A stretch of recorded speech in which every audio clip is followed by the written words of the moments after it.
Hey guys, welcome to a video of where I'm gonna show you guys the wedding speeches. So that's what's going on, you guys.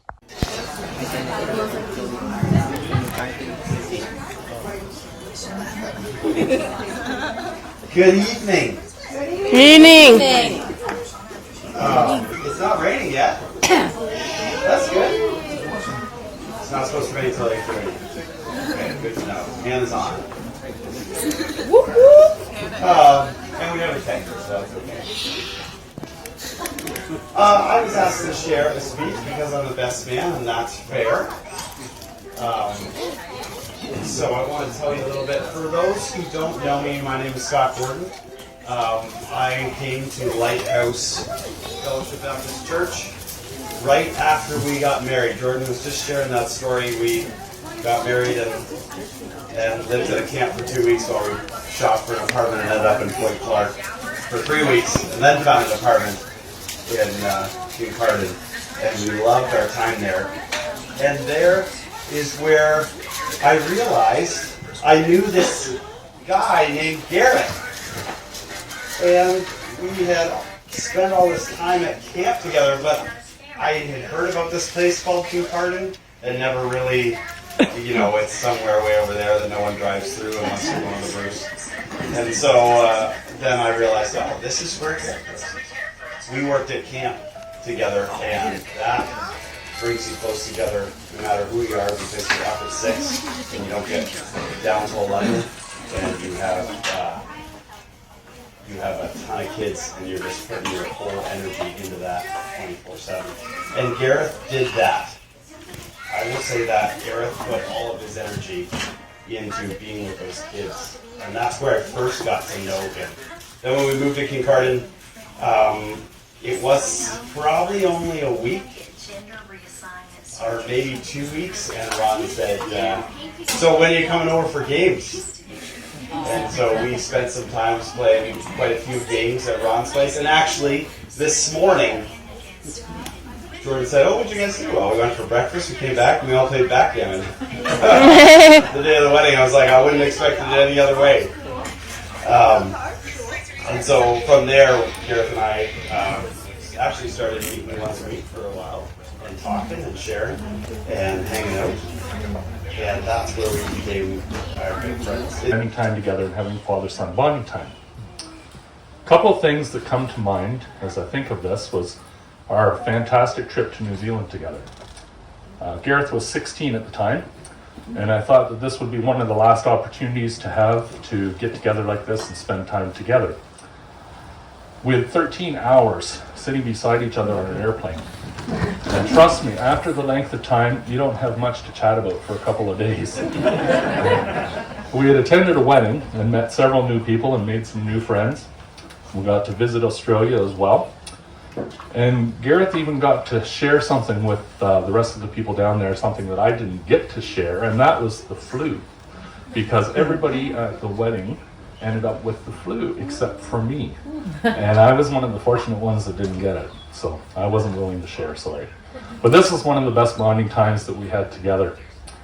Another one is sharing road trips together, searching for Bruce County passports. I'm not sure if you're familiar with that, but it's a smaller version of something like The Amazing Race. And if the ones that know me, you know that that's my favorite reality show. So when we did the Blue Water passport together, it was just like doing The Amazing Race together. It originally started as a family event, but over time mostly became a father-son event because Shanice went and got married and had a family. And my wife lost interest really quick on one of them when we were to go on a half-an-hour hike, and it ended up being a 5-hour hike in the bush with no water and blazing sun. And we came out and she said, no, that's it, I'm not doing this anymore. So it became a father-son time. We also done a lot of camping together and were able to take a few friends along, and this was also a great bonding time. And Gareth and I thoroughly enjoyed the opportunities, and I'm proud to have you as my son today, and proud of who you became. As I look at these two people tonight all dressed up, you'd think that we were going to be attending a special event or something. I think they look really good. They cleaned up well. I think back to the first time Gareth brought Rachel to the house to meet us. He had shared with us a few months earlier that he had met a young woman of interest online and decided to meet with her.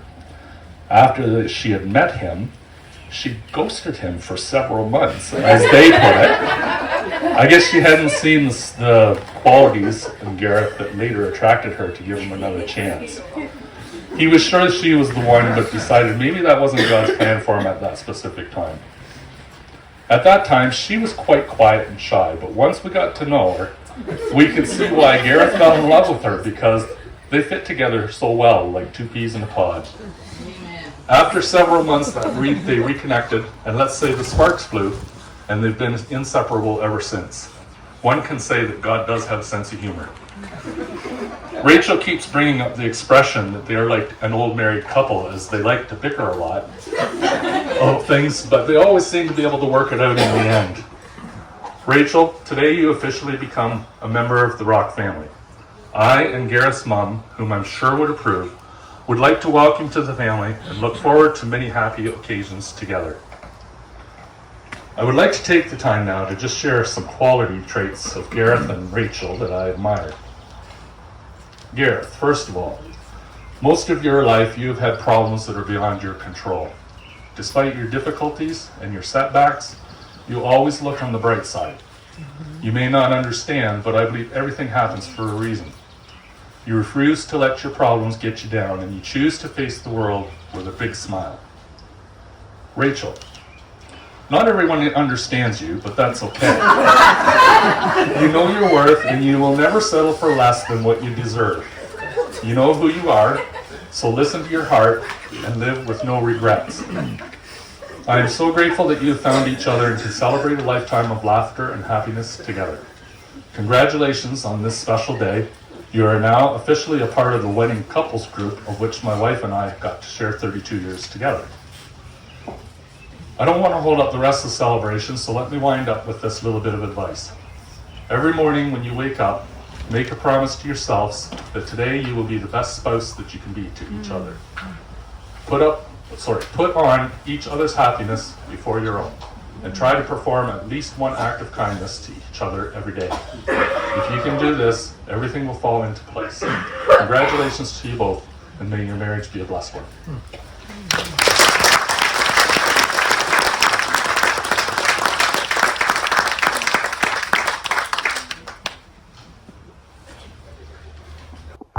Thanks for watching, guys. I hope you guys enjoyed this episode. If you guys do, give it a big thumbs up.